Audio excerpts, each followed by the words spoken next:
पहिली दुसरी म्हणजे साधारणतः 5 किलोमीटरच्या हद्दीमध्ये ते घर आहे. बरोबर 5 किलोमीटर नाही, आता इथून सरळ जर गेलं तर 1 किलोमीटर अंतर.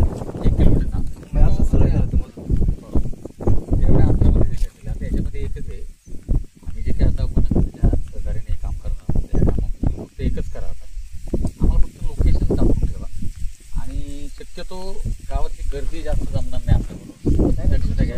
हां, आणि महत्त्वाचं काय माहिती आहे का, या सगळ्या गोष्टी करत असताना शक्यतो त्याचा गवगव करू नये.